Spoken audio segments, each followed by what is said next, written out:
even though I knew I was doing a lot of work, I somehow felt like I'm not working. So I do not have permission to have a break.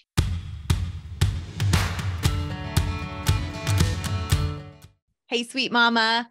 Welcome back to another episode of Mom in Process. I'm your host and creator, Amy Cawthron. As always, thank you so much for joining me today. I can't wait to introduce you to and let you dive into this conversation that I had with this incredible woman. So happy Thursday. Of course, on Thursdays, we have our guest appearance episodes, and today's guest does not disappoint. As you can tell by this conversation, I just let it flow. We let the topic go in the direction that we wanted it to go in. And it was focused around all things, motherhood, stay-at-home mom life, the struggles that we have. We talked about limiting beliefs. We talked about the struggles that we have as stay-at-home moms. But the topic around all of this is another outlet for us to have to pursue things that we're passionate in or release some of this pent-up emotional energy that we have. And it is through art. So Vreni Renggli is my guest today. I hope I did her name right. I have been practicing that, you guys. Vreni Renggli. Vreni, I hope I did that correctly. She is in Switzerland. She is absolutely incredible to chat with. And I was so honored to have her take the time. Obviously, there is quite the time difference when we are talking with these international guests. And through her art is where she found her, or I should say, rediscovered herself again. And this new path, this new journey that she's been on as a stay-at-home mom. She's a mother of 3 adorable children. And we had an incredible conversation focused around personal development and how her art can help other mothers, how her art has helped her, and unpacking some pretty big conversations and some pretty big topics into the struggles of the full-time mom and finding your self-worth in that pivot when you leave your career. So grab a cozy beverage and join us in this conversational journey. Hi, Vreni. Welcome to the show. Thank you so much for coming on today. Oh, it's my pleasure. Thank you. Yes. Okay. So we're going to dive into a little bit of a unique conversation that I haven't had on the episode or on the podcast so far. And it's something I am not knowledgeable in at all, but we're going to talk a little bit about art and the healing aspects of art and how you came to use art in self-development. So before we dive into that conversation, can you take a couple of minutes and introduce yourself to my audience? Sure. It's an honor to be here. And yeah, I maybe start why I am on this podcast because I'm a mom of 3. Mm-hmm. So that's kind of my connection to be here. And you already said that I'm an artist. So what I do is I guide or I support moms in that busy mess of raising kids who suddenly feel as if they kind of a little bit lost themselves in the journey. So that's what happened to me. I have 3 kids now, and after my second, I realized that I kind of wasn't that happy as I was, how do you call it? As I was expecting myself to be, Mm-hmm. Yeah, for sure. So that's kind of where I'm coming from. So mm-hmm. I maybe also where I am located in the world is I'm in Switzerland. Mm-hmm. And we already talked a little bit before about the cultural differences as well. So maybe we dive into this later. Yeah. So what else? Maybe I've been a teacher before I had my kids. So I quit my job after my second child and became a stay-at-home mom and realized after a while that I'm not happy in this role and could not find the answer immediately for myself because I had kind of everything I ever wanted. I had 2 healthy kids. I had a husband. I had a nice apartment. We've been in a stable situation. It's like from the outside, everything was great, but I just felt that I'm not okay at the inside. So that's where I come from and why I end up in this podcast. Yeah. And that is so, I think you hit the nail on the head when you were talking about sort of those expectations that you sort of had going into that role of, you know, I have happy children, I'm in a happy marriage, I have the stable life and the stable apartment and, you know, roof over my head and all these things. Like, why am I still not feeling fulfilled? So it sounds like you ended up diving into this journey of self-development and personal exploration. So, and you landed on art as your outlet, as your avenue. So what were some of the things you tried before you landed on art? Because I feel like that was probably a journey and a process to get you to that point. Yes. And it's kind of, it's not that I tried a lot of things and ended on art. Okay. It's more that I've always been a creative. So I've always done my art. And I said that I've been a teacher. So all the subjects I studied were in arts. Okay. You know, and I was a primary school teacher then at the time, but really focused on the art subjects. So I always did my art. My art was my go-to. My art was just the thing that I enjoyed. And after having my second child and being a stay-at-home mom, and my first and my second child, they are kind of 20 months apart. So after having my second child, I did no art anymore. And it took me a while to even realize that I didn't do my art anymore. So this was kind of happening in my life. And then I realized that I'm not happy, I'm not fulfilled. And I started looking for like ways to get this spark back and get my life back. And I went into self-development, tried meditation, I tried journaling, like a lot of different things. And at the same time, my husband suggested that I should restart my art and go to classes. So this kind of happened simultaneously. And in the self-development journey, I came to a point where I tried a lot of different meditations, and one specific one from Joe Dispenza, who's working with the brain waves as well. He explains a lot about this. So he had this one particular open focus meditation he called, and he was explaining that you get into this, I think, the alpha waves in your head and the flow state and whatever. So I did this meditation, and while I was in the meditation, I was like, shoot, I know this feeling. That's how I used to feel when I did my art. And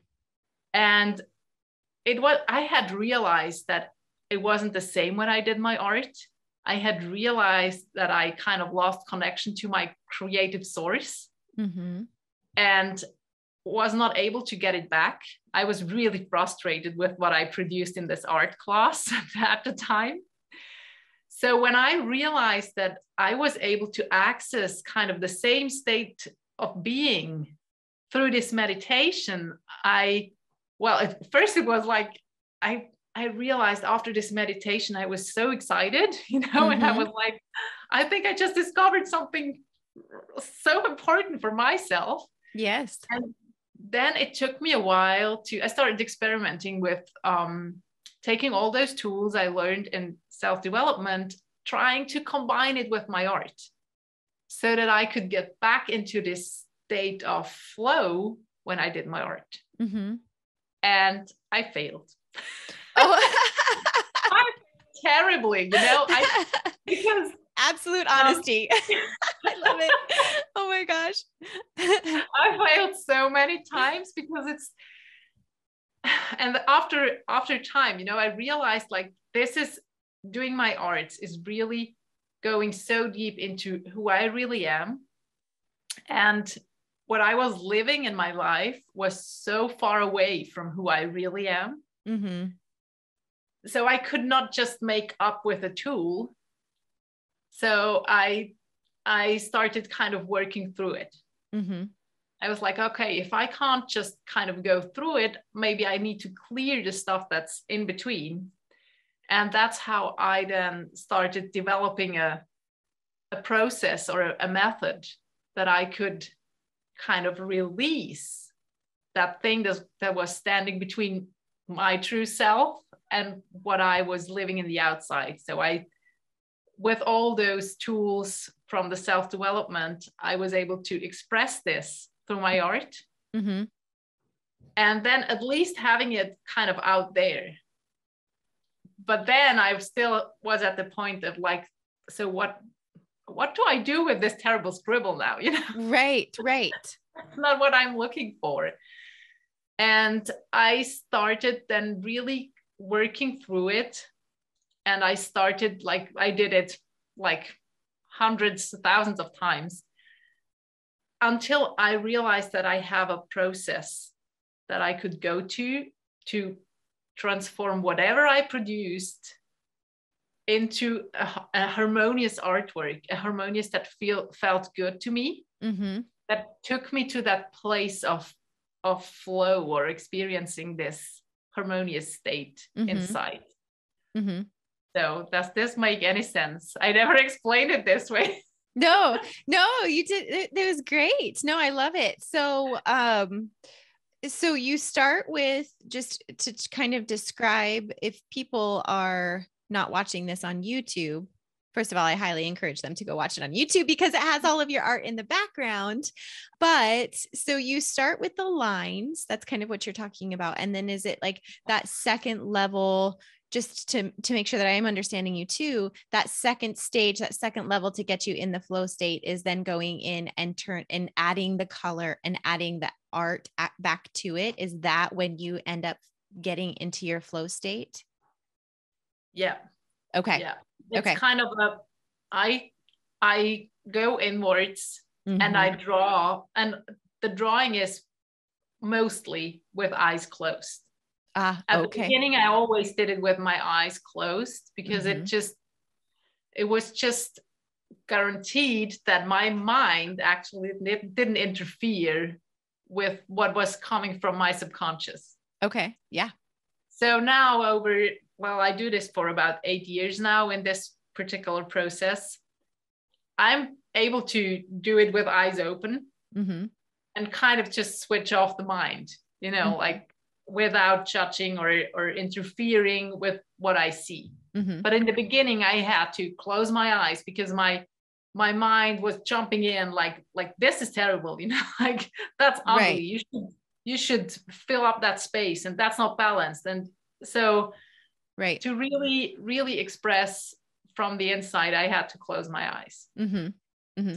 So I started with getting everything out on paper. And then when I have it on paper, I also go to those tools that help me connect to whatever it is, mm-hmm. call it God or source, or just get into that state of calm and peace and, mm-hmm. and connectedness. Mm-hmm. And then I started working on the lines, because this I didn't experience as a contrast, like I'm in this centered and balanced state, and what's on my page is not harmonious, might be aggressive, might be sad, it might be just overwhelmed or confused. Mm-hmm. It kind of has a feeling for me then when I look at it. And then I start working on it by changing lines and adding colors until the feeling on the paper matches the feeling inside, which I access through the meditation or those techniques. Mm-hmm. So when you're doing that and you're going through that process, does it uncover the feelings that you didn't know that you had? Or do you say, I'm feeling happy today, and then happy comes out? Or do you start in this process and you realize what's on paper, and then adding the colors, you realize, wow, this is projecting anger. We'll just use anger, for example. Yeah. That's right. I am actually feeling anger about something, but I didn't realize that I had that in me. I mean, is that an experience that happens to you? Yeah, absolutely. Yeah. Absolutely. Ooh, I love that. Oh, Yeah. It's, like both can happen. Both can yeah. happen. Okay. Sometimes it's an incident or something really particular situation Mm-hmm. I carry within, and I know I have to release this Right. on paper. Mm-hmm. And then I'm going in it with this intention to really bring this to paper. Mm-hmm. And sometimes I start drawing and I don't know where it takes me, and I don't know what it is about. And it also sometimes takes time for me to understand what it is about. Mm-hmm. And for those paintings, for example, Mm-hmm. they are about passion. And when I started, I did not know what it is. I started working on them, and the colors are kind of unusual. I was using a different color palette lately, and I was like, there were all those reds and oranges, and it felt so, I was just working with it. And when I left the room, I was like, oh, I have to go back to those paintings. Mm-hmm. And all of a sudden I realized it's about this passionate feeling of really giving your whole into it. Mm-hmm. And what happened with those paintings then is that they were kind of, I had a feeling I was playing a lot with them, like dripping colors, like Mm-hmm. those wash colors. And then I started getting into it with pencils and Mm-hmm. working on them. And all of a sudden I realized like, it feels like work. So like the passion is gone. Mm-hmm. And I just put them aside, and I came back later and I added just some really simple finishing touch, Mm-hmm. because I felt like if I continue, it will just die. The passion will just evaporate. Right. That makes sense. And then I was like, that's how it is with passion, isn't it? If you do something really passionate and you share it with somebody, and they're like, oh, she's the one who's so passionate about, I don't know, doing this handmade birthday cards. Mm-hmm. And all of a sudden everybody expects you to do those handmade birthday cards, and you continue doing it even though you feel like, I don't know, today I don't feel like. Mm-hmm. And all of a sudden it's kind of gone. Yes. The passion is just, you're not passionate about it anymore. Right. So that's kind of the reason why there is so much white space in this paintings. Mm-hmm. Because I just decided to not push it, because you can't force passion. It's not, either you experience it or just not. Yeah. So when a few years ago, my audience knows that I love to garden. I'm not the perfect gardener, but I love to do it. And I find myself in that flow state, like you're talking about, when I'm gardening, and I could be down there and, the whole afternoon has gone by, and the kids are playing in the pool. I mean, everybody's fine. It's not like I'm neglecting my motherhood duties either, but when we're outside, everybody gets in their flow state. And so when I was pregnant with Lily, I was going down and I was trying to, hook up the watering hoses, but I was very pregnant. She was born in June, and I was trying to set this all up, in May, trying to plant and hook these hoses up. And I was like, this sucks. I'm not enjoying this at all. I am not in my flow state. I can't even bend over. I can't breathe. And I just know, going from this transition into having a newborn, it's going to feel like work. And then I'm going to feel like I'm obligated to take care of the things that I planted. And I had enough self-awareness to know that it just wasn't going to fulfill me. It wasn't going to bring me what I absolutely love about the garden, besides, food on the table and things like that. There is an absolute passion in that for me.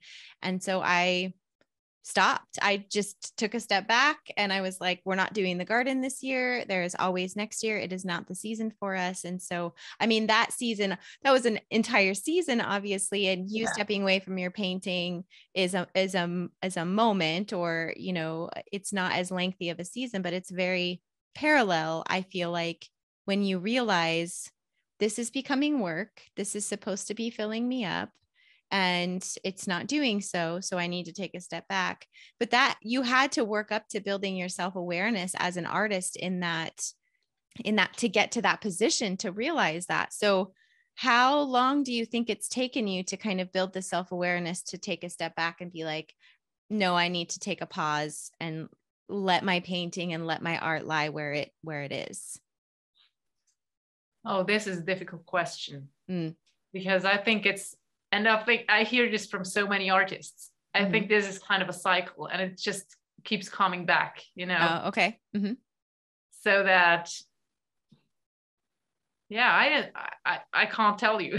Okay. Yeah, no, that's okay. Yeah. I would imagine, if you're talking about cycles, it probably comes in ebbs and flows, depending on kind of what is influencing you in your life at that time, would kind of be my guess.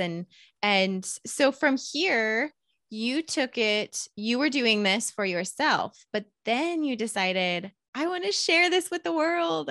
I want to share this with other moms. So how did that journey take place, going from, I love this and I've tapped into this amazing sort of like secret. So it's not really a secret, but like I've discovered something, and then you decided you wanted to share it. So can you talk about that process a little bit?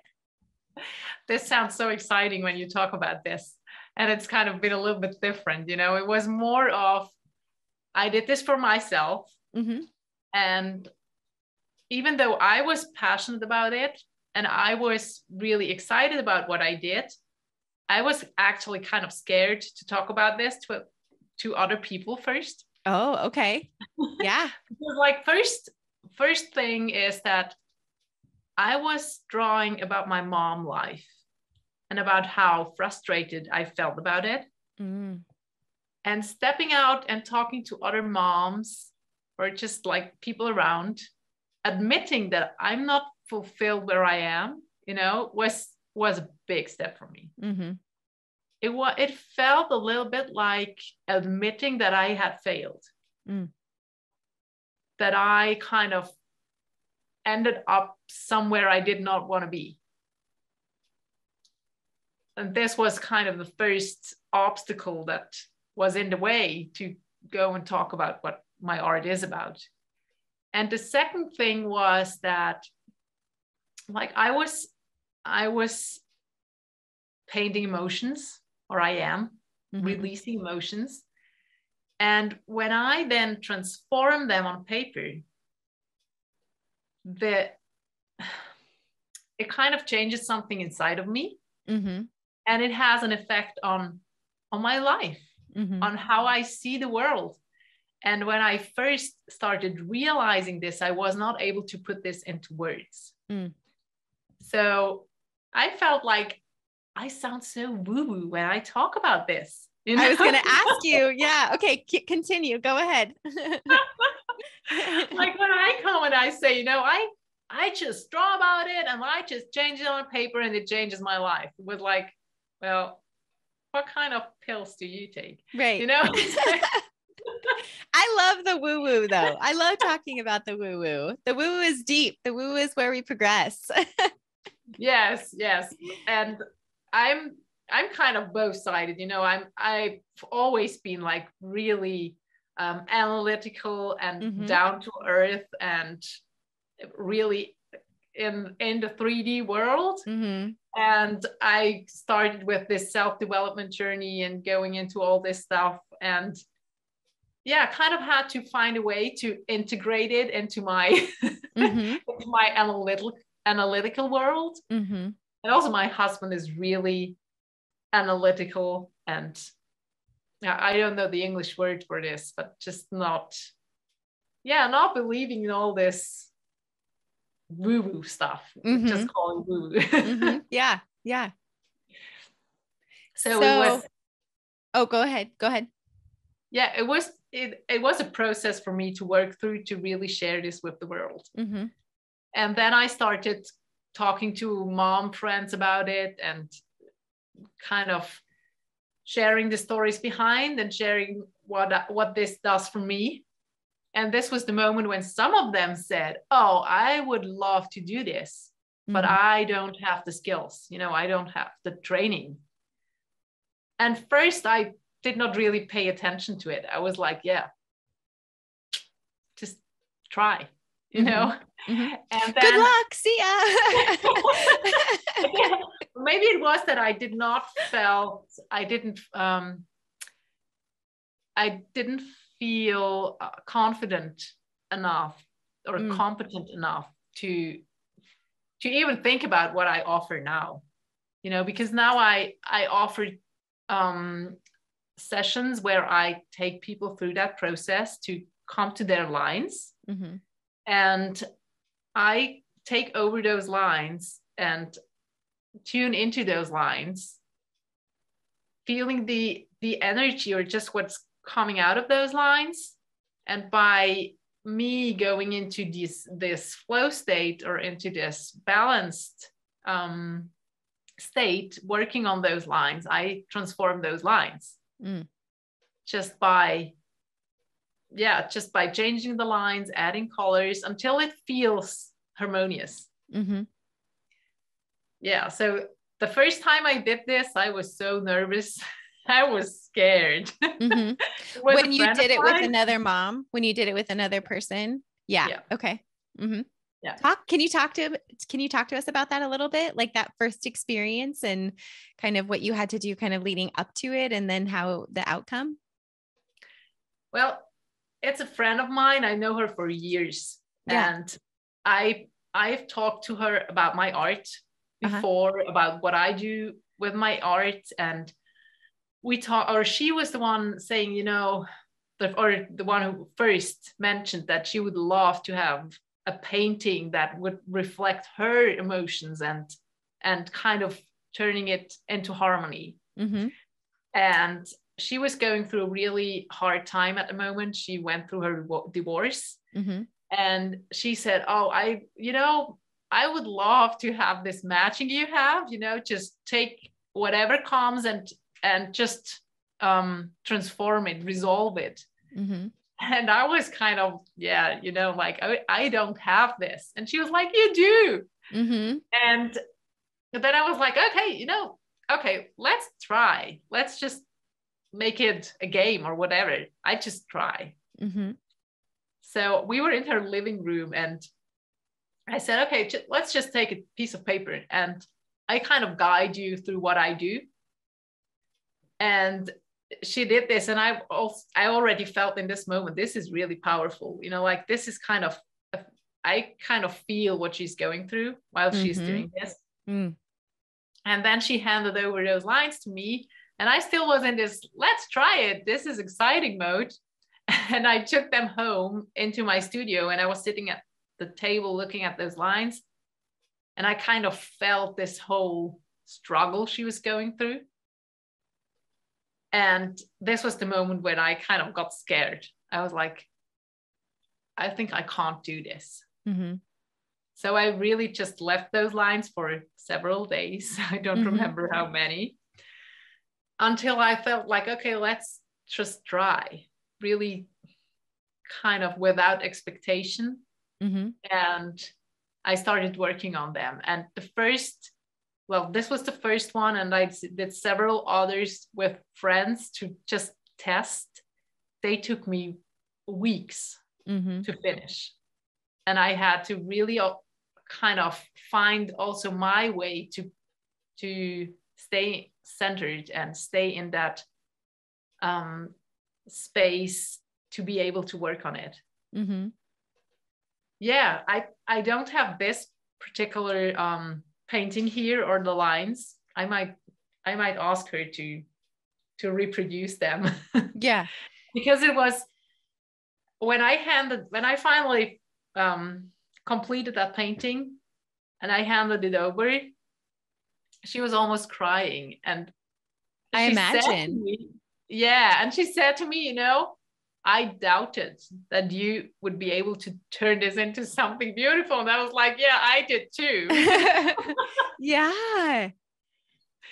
And it was really like so transforming. I have to get this painting show it to. Yeah. As people. You're telling this story, I'm almost emotional just because of the connection that you two had through this process. I think that it's a way for women or an individual to be heard and to be seen when you can't always express through your words. You can't always articulate thoughts and feelings, but it's a way for her to connect with you and to sort of release some of this. And then for you to say, I see you, I hear you, and this is how I can help you. I'm just interpreting this my own way, I guess. And this is just what it seems like to me. And so as you're telling me this story, I'm like, this is so emotional and so powerful to be able to, as a woman, be seen and be heard without actually having to have a huge, wholesome conversation about it. And then to have the outcome into something so beautiful instead of, the conversation and the words end, and yes, words stay with you, but a picture and a piece of artwork that you can hang in your home or whatever you want to do with it. I don't know. Maybe do people have like rituals where they're like, this is a product of my divorce and I want to create this and then burn it? I mean, has anybody ever done that? Or are they like, nope, this is now going to be hung on the wall? Yeah, they're all up on the wall until Okay. now. Yeah. Okay. But there are so many things you just mentioned when you kind of summed it up. Uh-huh. I think the first thing you said is like, this is a really intimate moment. Uh-huh. And it's really, I always feel so honored when I work with somebody it's a really intimate moment. And I always experience it as an honor to work with those lines, to getting permission to enter into their emotional world. It's a really deep connection. And so, go ahead. Sorry, Vreni. Yeah, the thing you said, about no need to talk about it. This was huge for me because I have a hard time sometimes expressing my emotions. I remember so many conversations or moments when I was in this dark place after the birth of my second child. And my husband asked me, so what do you want, or what's the problem? And I could not put it into words. I was not able to put it into words. And when I found this way to put it into lines, it was such a relief for me. Yeah. Because I know other people now that are like expressing more easily through lines, which I wasn't aware before that this would be an option. Like that this is kind of another way or another outlet to express emotions. So let's go back to the fear a little bit, because as you were talking about this, like I'm really big and still kind of experimenting in my journey through vulnerability. We talk about vulnerability on the podcast quite a bit. And I think that growth comes from vulnerability, and it's something that I'm still getting used to even in my marriage and as a mother and as a friend and as a podcaster, like we grow from that. So what you shared with us and in this whole journey is incredibly vulnerable. And I want to dive into the fear that you had when you first started this, especially, with your friend. And I want to ask you, what was you fearful of? What were you afraid of? Just afraid of failing. Yeah. Afraid of not having that ability they were expecting from me. Not being able to really transform those lines into something beautiful. Because I've had no control over what I was getting from them. And when I had my own lines, I had the choice to work on them or just leave it. Nobody was expecting that I finished this because nobody knew that I was working on it. So there were several paintings there they're unfinished. Mm-hmm. But then when I got the lines from another person, like first there was this pressure of that this has to result into a beautiful artwork. Mm-hmm. I think this was the first one. And the second one was that I discovered, I was not really aware of this before, that I'm really empathic and I really feel into those energies or into those feelings of the people. And I was afraid of kind of catching up on them. Mm-hmm. And I did I learned several tools in this energy work or empathic tools to kind of protect myself, or just to not letting it in Mm-hmm. to kind of affecting me. Mm-hmm. This was something I was afraid of, but while I was working, I realized like it's not happening. Mm-hmm. But I kind of just learned those tools up front to kind of know what I could do then. Mm-hmm. To release those energies again. Yeah. So what I was thinking about as you were explaining all of this is I never really had fear of failure as much until, I mean, we always have like a little bit of it, but I feel like it was heightened or increased drastically after I had kids, after I became a mother.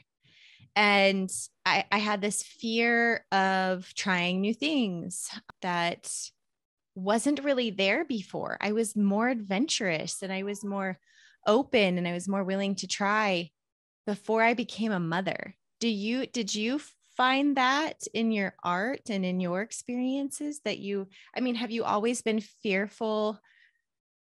How do I want to word that? I don't want to say always fearful of failing, but did you notice a difference, I guess, between, like, I guess my question is, do you feel like you would have felt the same way prior to you becoming a mother? Or do you feel like that it would be the same because now you're opening yourself and helping somebody else with their art?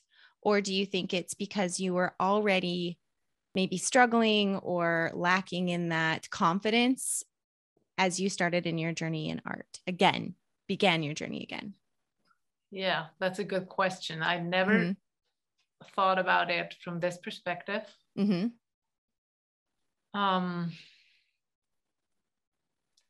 I don't know. I was thinking about if I had fear of failure before, but maybe yes, I had fear of failure when I did my studies, when I had exams or whatever. But this fear of failure was completely different.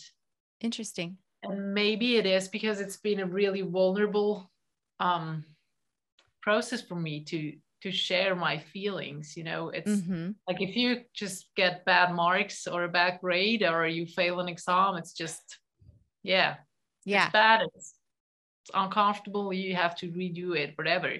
But it's not kind of touching your personality, right? You don't get really vulnerable. Yeah. And that makes sense because what I was thinking is, okay, this woman was a teacher. She should be able to go to her friend's house where she should be comfortable and teach her this. And then she's already doing the art and going there. But I love that you explained that. So thank you, because it really is, it's another level of vulnerability. It's another level of art because it's art through expression, and you're tapping into her and you want to accurately just feel and put on paper what she's feeling. And so when you're teaching, I just imagine it doesn't go as deep, and what you're experiencing with your friend or what you've experienced with these other women in the classes that you do in these courses that you offer.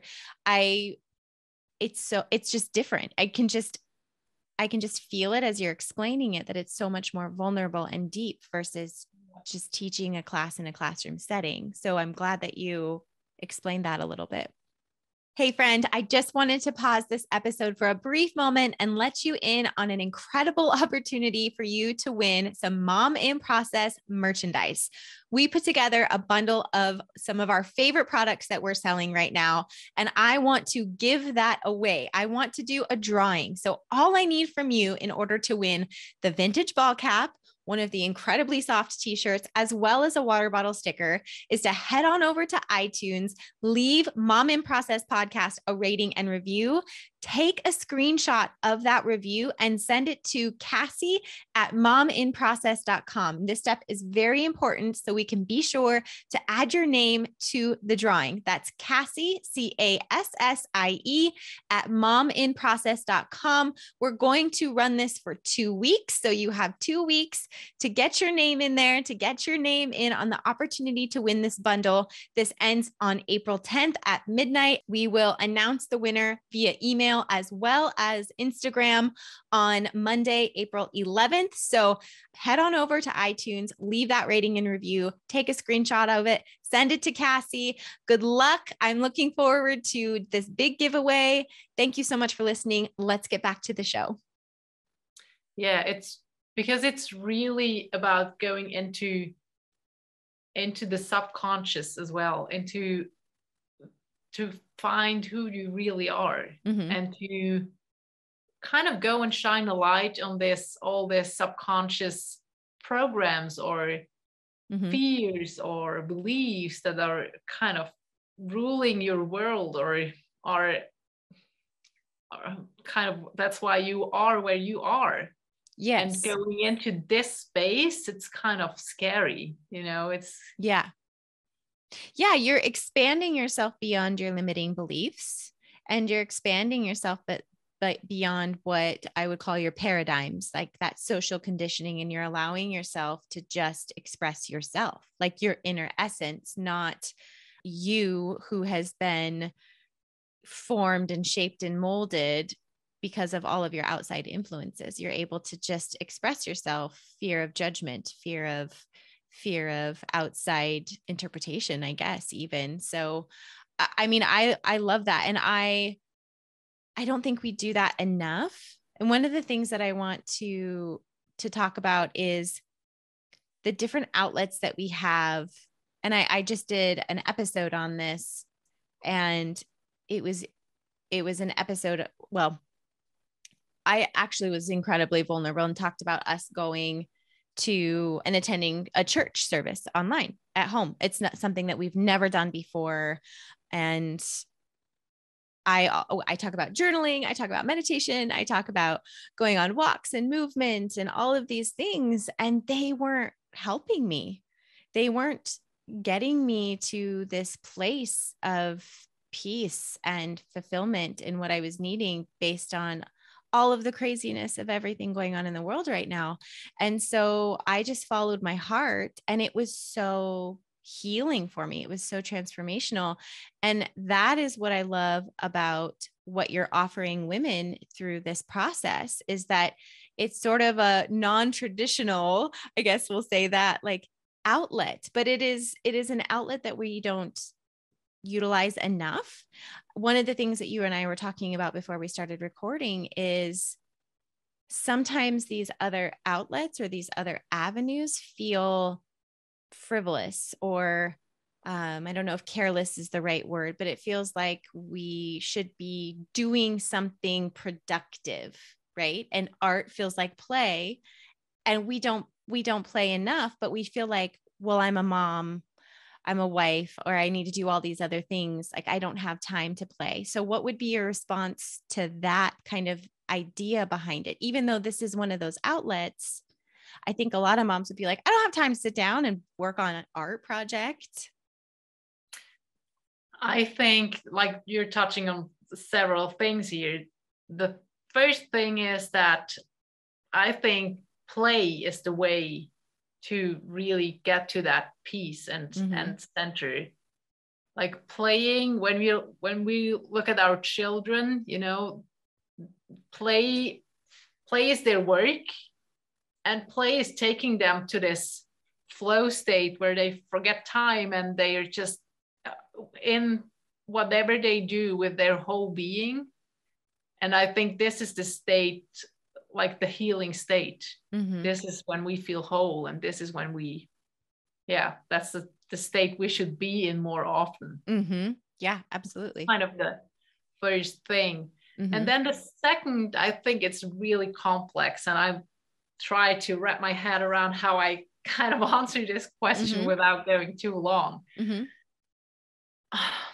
I would say there are like two aspects to it. Like, art is not supposed to be work. So it feels like you're not working. It feels like you're not really doing something. So you do not allow yourself to do this exercise or this task in general. And then the second thing is that, especially, or this was true for me, I don't know about other moms, but when I became a stay-at-home mom, even though I knew I was doing a lot of work, I somehow felt like I'm not working. So I do not have permission to have a break. You know, so like my husband was working, he came home from work and he went for a run because he's been working or whatever. So he had his work, and during his home office days, he had his coffee breaks. And I was not giving myself those breaks. I thought that I am a stay-at-home mom. That's what I wanted to be. So I kind of already have my break the whole day. You know, I should enjoy the whole day. So why should I ask for time to have a break? And, you know, like when you look at it, you might say like, this is a last century perspective or view of life. And I would agree. I would even have agreed before. But I found myself doing this, subconsciously. Those are a lot of those subconscious things I discovered through my art, through my self-development journey. And I think this is a big part why I was so unhappy after having my second child, because I had become somebody just by following all those rules or guidelines or social expectations without being conscious about, without being aware of it. And feeling as if I'm not working. So I do not have the right to have a break or to play, to do my art, to just enjoy myself was a big one for me.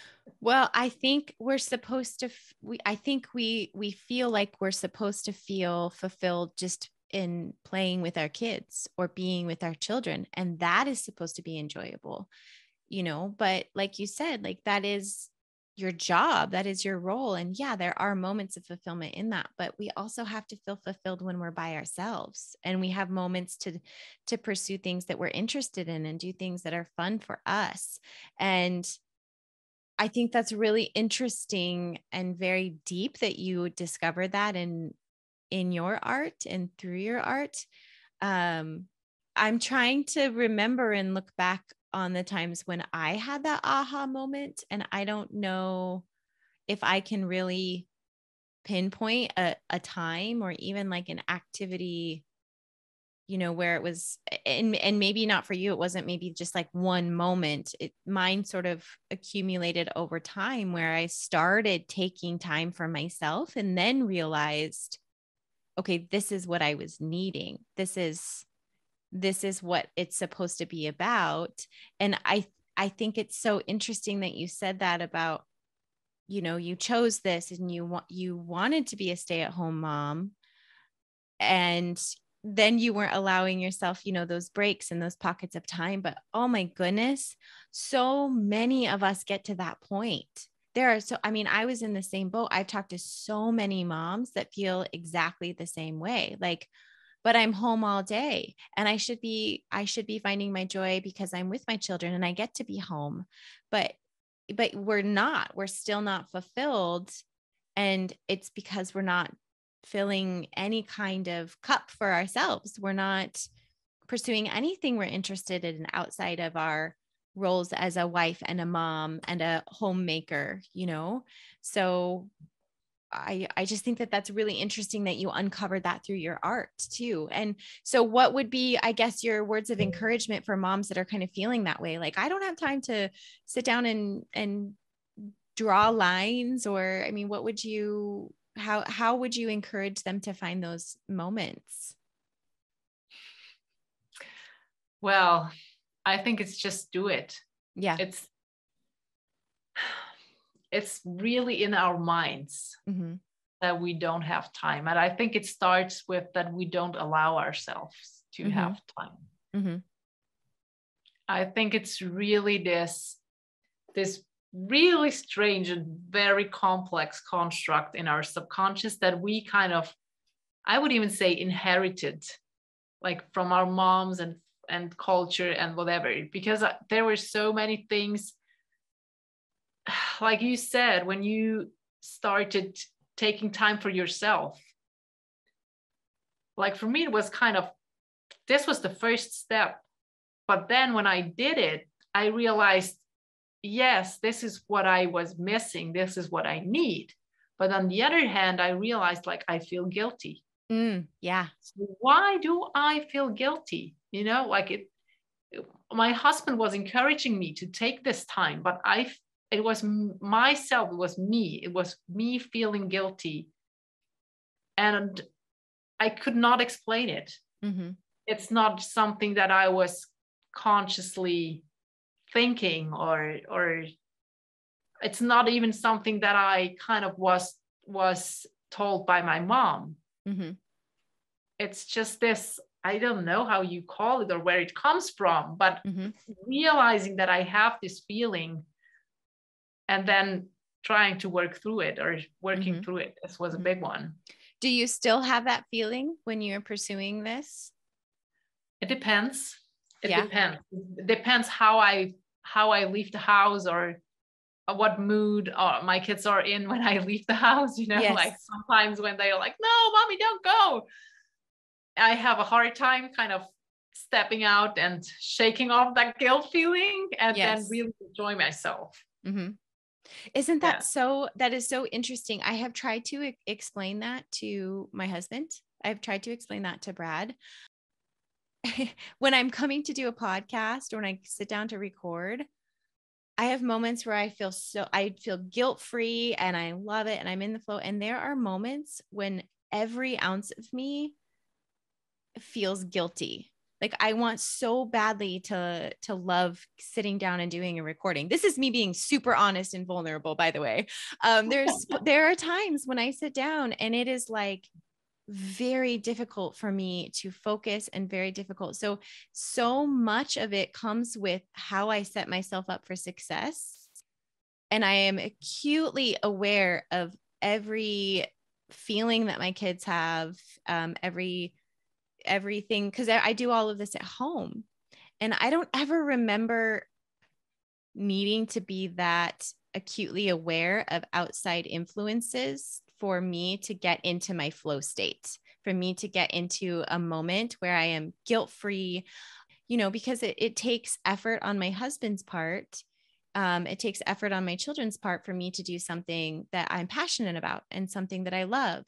And so it's really kind of an investment in the whole family. And you could insert podcasting, you could insert art, you could insert rollerblading, you could insert any kind of, outside activity that moms want to pursue. But for some reason, and I don't know why, I can't explain the reason why, but that guilt is on moms and it's really not on dads. They can leave the house and be like, peace, love y'all, gonna go kickboxing, and they don't ever think twice about it.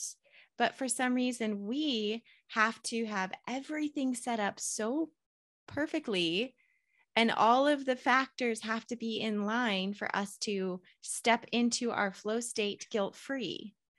And if you're not, then you don't get into that flow state, is what I find. There's like a block there. I mean, I have literally come down to do a recording before, and I've everything set up. And if Brad didn't leave the house like smoothly, or if the kids were crying or whatever, and I was feeling guilt in whatever way, shape, or form, I mean, I've had to just stop recording and just bag it and say, I can't, you know? Yeah. So, and I don't know why. I don't know why that is. I was reflecting a lot on this. Mm-hmm. And what I found is that it's kind of just the baseline, or the fundamental is just different, because Mm-hmm. I feel not even, it's not only that I feel, I am responsible for the kids 24/7. Mm-hmm. It's my responsibility to take care of them, and to, if I'm not here, to organize somebody else to do it. Mm-hmm. So my husband is responsible for the kids. When we kind of talked about it, and I said, like, this is your time, or this is, or this, or this. Mm-hmm. He never has this 24/7 responsibility. It's kind of, how should I describe this? Like, for us, it's just always here, and we can hand over responsibility to our husband. Mm-hmm. And for him, it's like he doesn't have it until he takes it from me. Yeah. Yeah. Okay. So, that makes sense. Yeah. Yeah. I need to find a visual to explain this. Yeah. It's a tough one. I guess, I'm unpacking that for myself personally too, but any of the mom listeners could unpack that for themselves, insert whatever, like I said, hobby or activity they're trying to pursue. Overcoming, I guess that's the interesting point, is that overcoming that mom guilt is a real thing. I mean, that is like a legitimate thing that I think everybody experiences. I will say it gets easier, and it happens less frequently.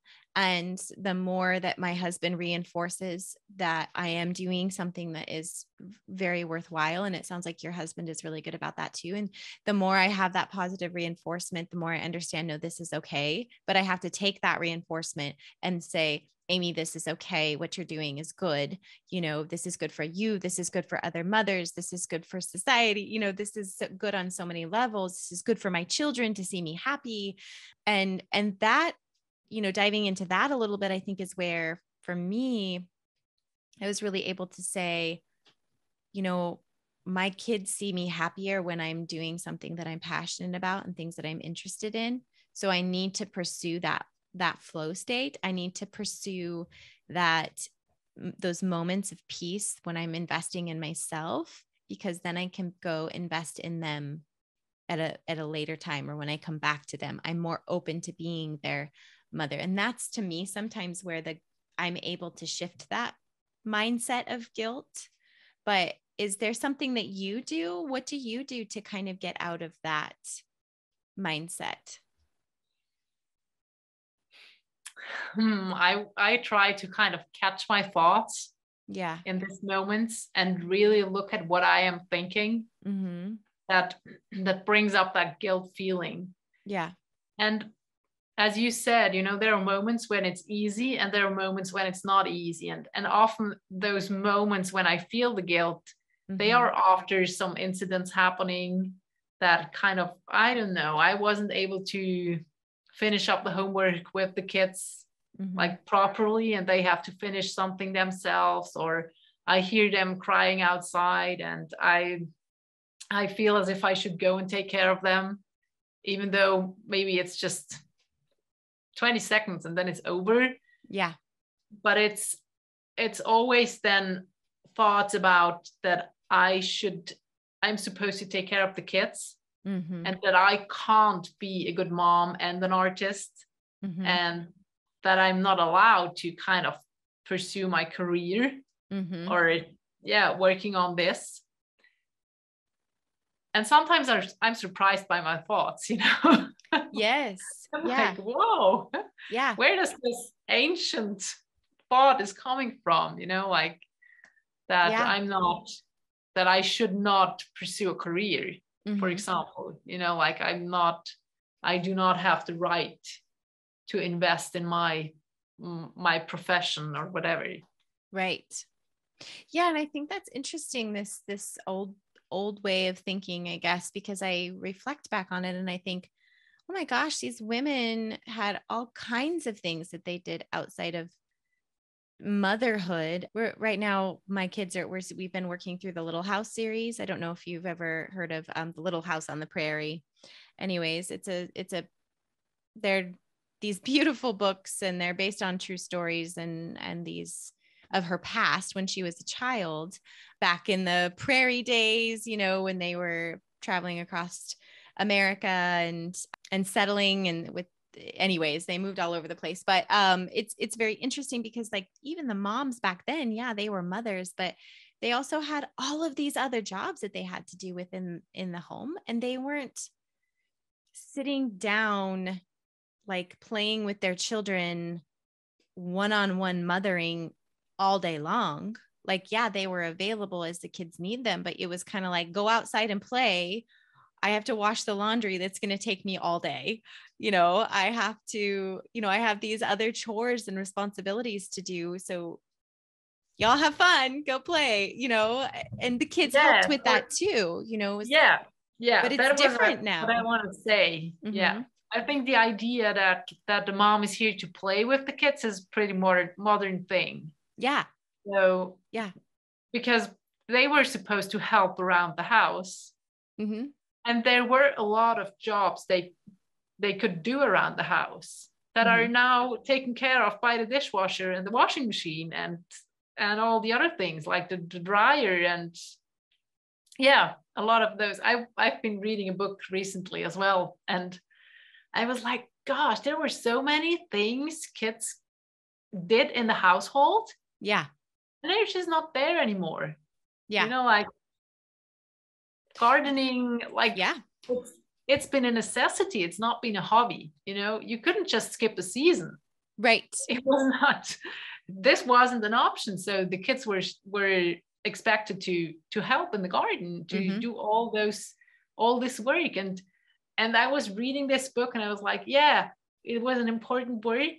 And it was really needed to survive, like mm-hmm. there was no, would you please do this? And there was no option to say no. And there wasn't this battle around, some stupid things we argue about sometimes with the kids. Yeah. And it was just not discussed. It was just, that's the work to be done until the evening. Right. Yes. And everybody worked as a team and it took everybody working on it together. And I think some of that goes, kind of taking that back into modern day motherhood now and how we are stay-at-home moms. Like there's this push on kids to play, which I agree with. Let the kids play, let them explore. And that's how they learn. We were talking about that actually earlier, even as adults we learn through play and that flow state. And I think that's beautiful. But there is, and people might disagree with me and that's fine, but there is sort of, I feel like we've kind of tipped the other direction too far, where we are now doing everything for our children and everything for our households with no expectations of teamwork and no expectations of participating. And I think that burden has become our role, like that is now our job as a stay-at-home mom. Yeah, we've taken on all of that. So whereas before some of the duties could have been split up, and delegated, and now we are gathering up everybody's laundries and making all of the beds and cleaning all of the house. And we're just doing, cooking dinner, cooking snack, cooking lunch and breakfast, and doing all of these things entirely by ourselves while our kids, quote, play. And I think that is too much. I think we've tipped too far in the other direction. And I really try and delegate in the household. I could definitely do better. It's an ongoing process for us to like, okay, what can I now turn over to my almost 8-year-old because she's kind of had the same chore chart lately anyways. And so I think that also goes into the guilt, bringing that back full circle of moms of, did I do everything that I needed to do at home in order to set us up for success, for me to go to the garden, to go to kickboxing, to go participate in my art project? Like we have, aside from just the kids, we also also feel like we have to set the household up for success. Because if you're stepping away, and I say this all the time, if we say yes to something, we're saying no to something else. So if we're saying yes to participating in something that brings us passion, we're saying no to possibly getting the dishes finished or getting the laundry folded and put away, because there's just not enough time during the day. Yeah. And I think this is such a huge topic to go into, and really complex as well in terms of trying to understand why this happened, and then trying to understand what we could do about it. Yeah. And yeah, it would take hours. I know. And I don't have a solution for all of it. It's just more of a statement of like, I experienced that in my life. You experience that in your life. All moms are experiencing that. So, you know, I don't know if we even necessarily need to understand where it came from. It's just the reality of we're all going through it. And I guess my point is that anything that the listeners are trying to pursue, you're probably going to feel something as to what we're describing right now. And there are going to be times when it is really tough, but bringing it back full circle, like what you were saying, is making it a priority and taking the time to do it, even if you have those feelings and even if you have those moments, and even if you have to bag the art project and step away from it and come back to it. That is a learning experience. It's not a failure. It's saying, okay, I need to have a different mindset going into it next time, or what could I do next time to shift my mindset, or whatever. It's just something to reflect on. Like, it doesn't mean to not give up. It just means to take that next step forward and continue trying. So that being said, if people are interested in pursuing, working with you and pursuing this, what does that look like? I mean, what can you do this virtually? Do you send people a kit, or what does that look like? And how are you helping moms now? I do this virtually, and it's such a simple process in the beginning that, like, you basically just need a sheet of paper and a pen. And I do have some examples here, but I don't know. You said it's going to be on YouTube, so I can show the pictures so people can go and see them there. So I could show you some of the lines. The initial lines we create is really just a black line on a white paper. So like the gray is just because of it's printed. It's not the original. And that's what this could look like in the beginning. So we create this in a session. I call it the inner peace drawing session. And that's the result of it. And when I work remotely, people just send me a good photograph of the lines, and I either print them on the paper depending on the size, or I have a projector where I project them on a bigger scale paper. And then I start working on them. And the client actually does not need anything else if they want to have an artwork that I transform for them. And I can show you let's see, it's the right way around. So this were the lines. And this is the finished artwork. Oh, I love the colors in that one. So maybe you can find the lines, or you see the structure. So there's another one I created with a lady in New Mexico, Albuquerque. Pink lines. And she just took I think she even did it with her phone and sent it to me. And I think it was kind of a pencil, or no, it wasn't pencil, but just a fine pen. And this is the artwork. Oh my gosh, I love that. Yeah. This is just a print, a small print. It's been bigger, and it's the kind of yellow. It's gold. It's shimmering gold. So if you go to my Instagram or Facebook page, you can see a photograph of it, and it's really shiny. Okay. The prints are kind of disappointing always, but yeah. Yeah. The originals are all shipped. So and you were telling me that even if people in the United States want to do it, since you're in Switzerland, you can roll it up and put it in a tube and it stays safe and it's fine. And then you can just ship it that way. So do your clients get to choose the colors? How does the color decision process work? Because that's a big part of it. I mean, color is huge. Yeah. Color is huge. Yeah. Yeah. After trying several things, I ended up with a color chart that I particularly love because it's with the meaning of the color to it, like in a really short statement. Okay. And when I work remotely, I let people roll a die and we pick the number that is associated to the color. And when people are in my studio, I let them draw a card with the color on it. Mm-hmm. And it's really just through intuition. Mm-hmm. I learned over time that it's just, they will pick the right color. Yes. Sometimes they really look at it and they say, oh my gosh, that's what I needed. Mm-hmm. And sometimes they're like, well, I don't really like that color. And when we go and look into the meaning of the color, oftentimes they're like, well, this is resonating with me. So maybe it's time to bring in more of this color into my life. Interesting. And in this case, we can talk about the colors. So this, for example, is another painting. Mm-hmm.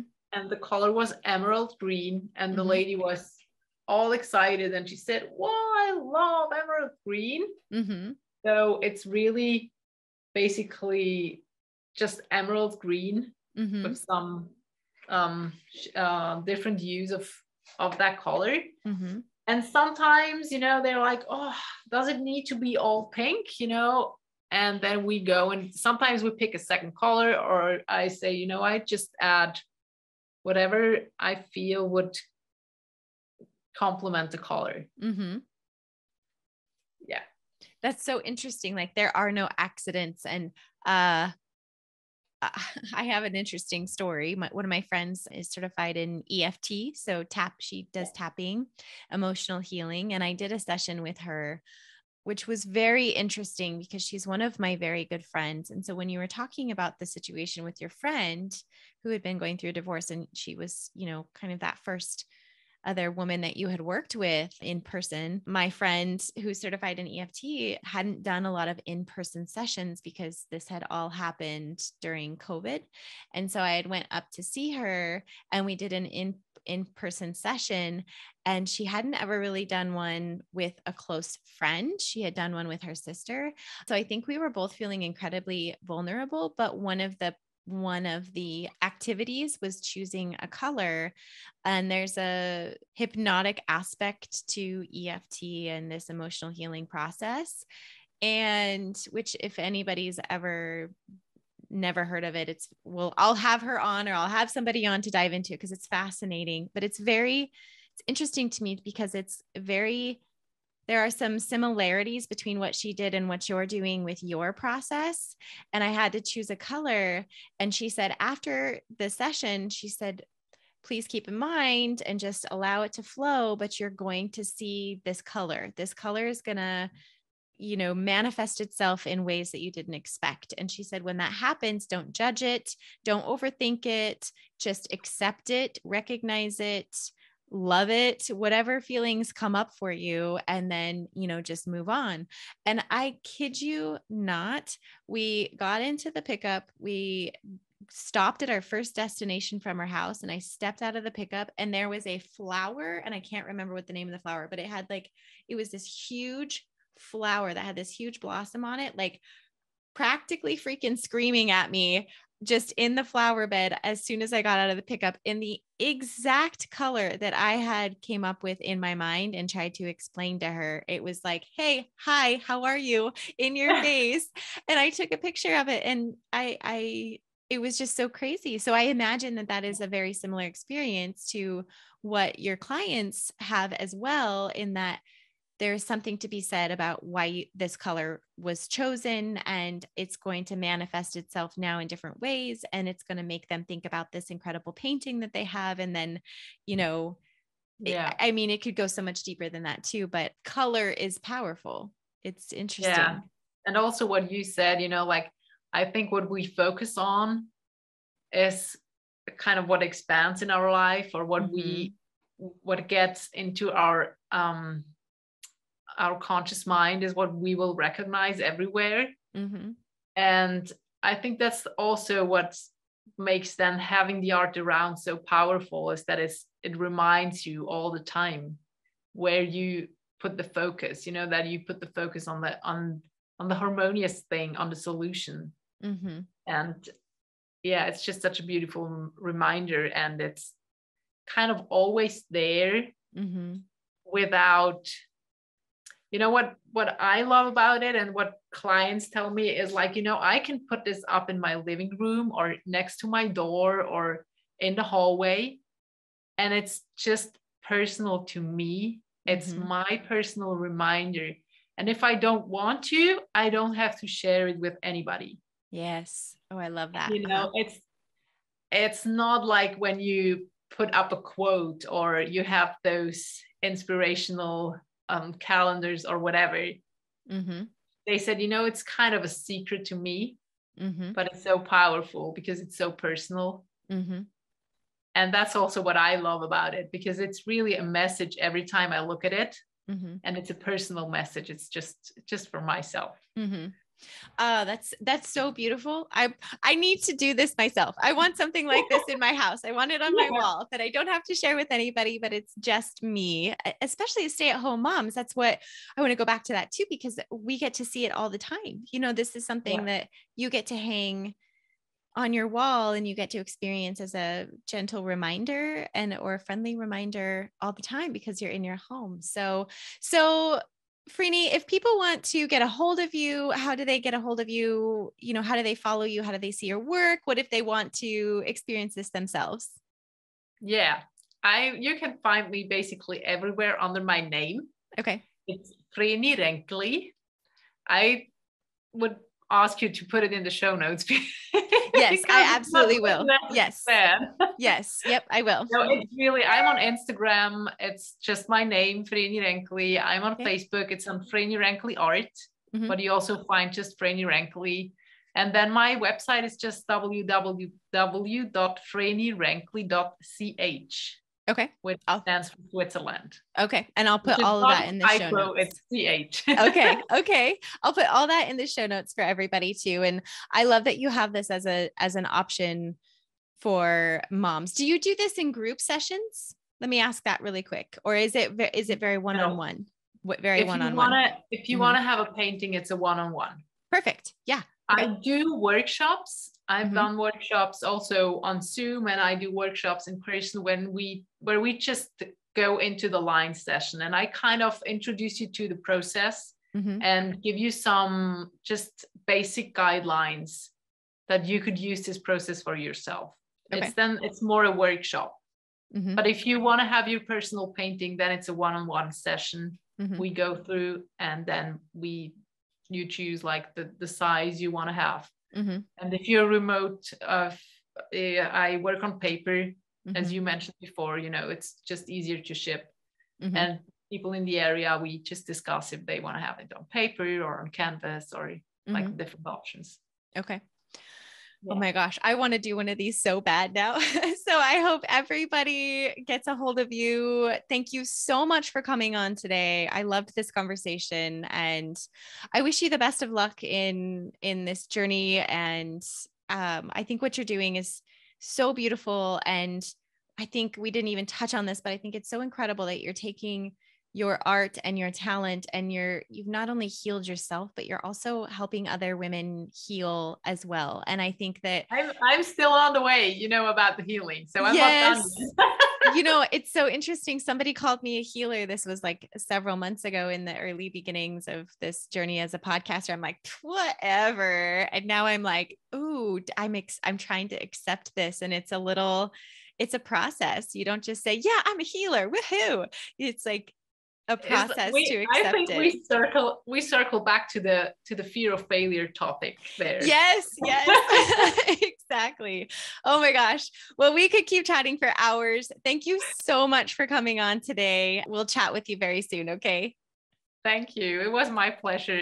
All right. Bye. All the best for your podcast. And I'm so glad you're here and bringing all those thoughts out to the moms, because we need it. Yes.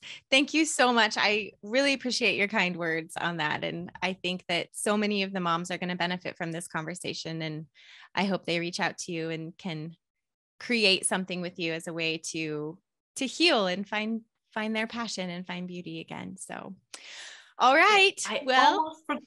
Yeah. There's a if you go to my website, there's actually a free recording of just a cutout of a workshop I did. So you could just get a first experience of trying to do the lines. If this would be, it was kind of my offering for all the moms that need to get rid of some emotional baggage. Yeah, to try it. Okay. That's really good to know. Okay. So that was on your website, you said? This is on my website. Yeah. Perfect. Okay. I'll put your website and everything in the show notes. And so that's a great resource for moms to have too. Yeah. Yeah. Okay. Well, we'll talk to you soon. Thank you so much. All right. Bye. Bye. Hey, sweet mama. Thank you so much for joining Vreni and I in this conversational journey. I absolutely enjoyed my time with her. I have probably said her name wrong 15 times, but you know what? It's okay. I did my best. She was an absolutely incredible guest. I can't thank her enough for coming on and introducing us to this additional outlet that we could pursue or try as a way to find our fulfillment in this journey, find a way to heal ourselves and express ourselves. And I love how deep we got in this conversation on mom life and motherhood and being a full-time mother and just the struggles that we have as individuals in general outside of being a mother. I feel like pursuing something that like art and some of these other things that her and I talked about is a way to heal anybody at any point in their life. And I loved that she could bring her knowledge and her expertise on the show. So if you found value in this, please give us a like, give us a share, send this to another mama friend, give us a thumbs up. I always ask to not forget, if you haven't done so already, please leave a rating and review on iTunes. I cannot explain to you enough how that helps this community grow and it helps this podcast grow, which can help another mom. It's part of this community as helping other mothers, lifting up other women. And we do that in little ways that leave big impact. So thank you so much for joining me today. I look forward to talking to you all again very soon.